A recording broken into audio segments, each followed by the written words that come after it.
माघ मास महात्म्य अध्याय 11 की कथा। माघ मास की कथा। नमस्कार भाइयों बहनों, जय मां गायत्री। आप सभी का मेरे YouTube चैनल शुभकर माही अष्टों में स्वागत है।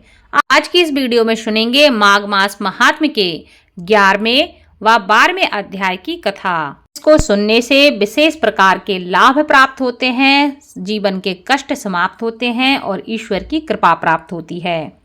यमदूत कहने लगा कि हे वैश्य, मनुष्य को सदैव शालिग्राम की शिला में तथा वज्र या कीट गोमती चक्र में भगवान वासुदेव का पूजन करना चाहिए, क्योंकि सब पापों का नाश करने वाले, सब पुण्यों के देने वाले तथा मुक्ति प्रदान करने वाले भगवान विष्णु का इसमें निवास होता है। जो मनुष्य शालिग्राम की शिला या हरि चक्र में पूजन करता है, वह अनेक मंत्रों का फल को प्राप्त कर लेता है। जो फल देवताओं को निर्गुण ब्रह्मा की उपासना में मिलता है, वही फल मनुष्य को भगवान शालिग्राम का पूजन करने से यमलोक को नहीं देखने को मिलता है। भगवान शालिग्राम का जो पूजन करते हैं, उन लोगों को यमलोक देखना नहीं पड़ता।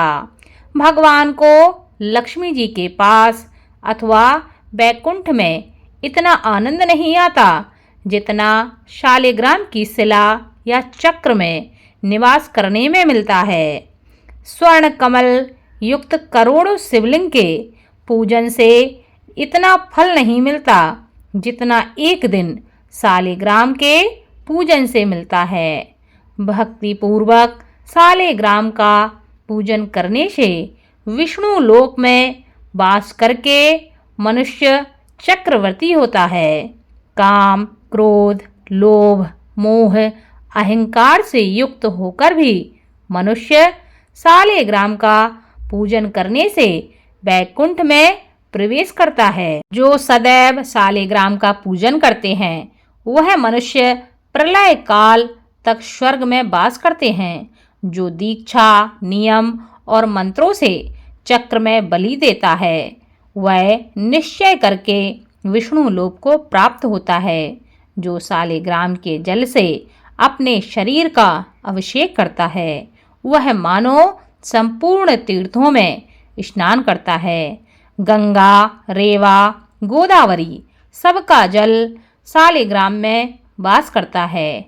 जो मनुष्य शालिग्राम की शिला के सम्मुख अपने पिता का श्राद्ध करता है, उनके पितर कई कल्प तक स्वर्ग में वास करते हैं।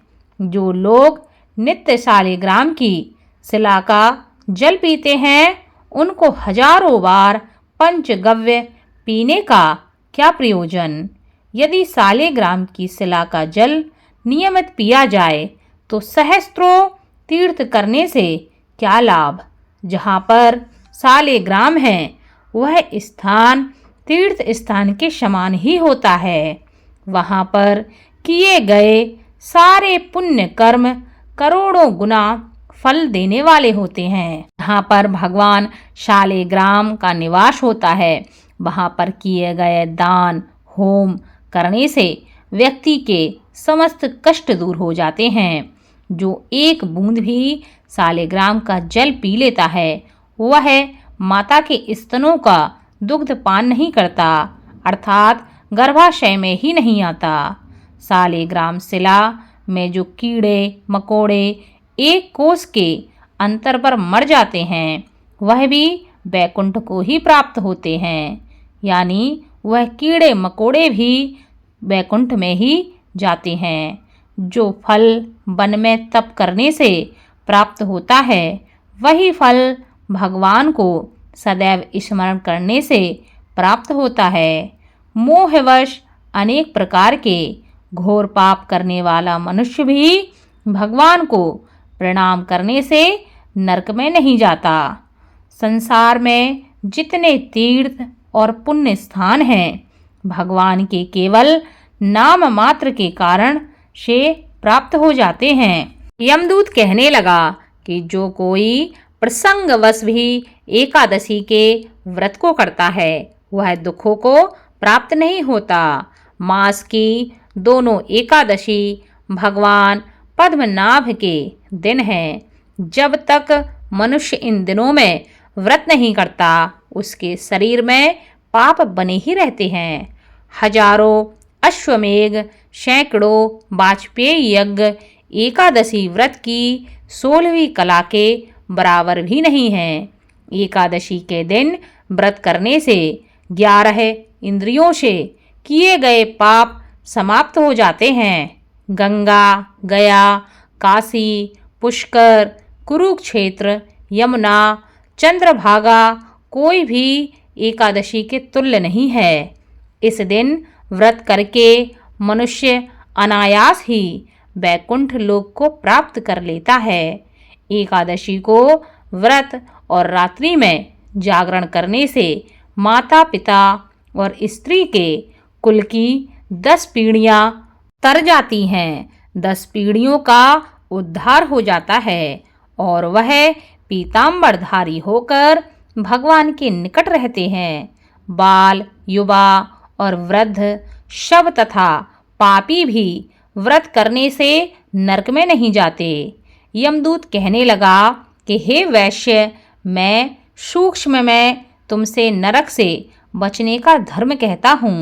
मन, कर्म और वचन से प्राणी मात्र का द्रोह न करना, इंद्रियों को वश में रखना, दान देना, भगवान की सेवा करना, नियम पूर्वक वर्णाश्रम धर्म का पालन करना, इन कर्मों के करने से मनुष्य नरक से बचा रहता है। स्वर्ग प्राप्त करने की इच्छा से मनुष्य गरीब भी हो तो भी जूता, छतरी, अन्न, जल, धन, कुछ ना कुछ दान उसे हमेशा करते रहना चाहिए। दान देने वाला मनुष्य कभी भी यम की यातना नहीं भोगता और वह दीर्घायु और धनी होता है। बहुत कहने से ही क्या अधर्म से ही मनुष्य बुरी गति को प्राप्त होता है। मनुष्य सदैव धर्मों के कार्यों से ही स्वर्ग को प्राप्त कर सकता है। इसलिए बाल्यावस्था से ही धर्म के कार्यों का अभ्यास करना चाहिए। इस प्रकार दूत वैश्य को यह सब बताता रहा। इसी के साथ माघ मास महात्म्य के 11वें तथा 12वें अध्याय की कथा संपन्न हुई। आगे की कथा आप अगले अध्याय में सुनेंगे। धन्यवाद।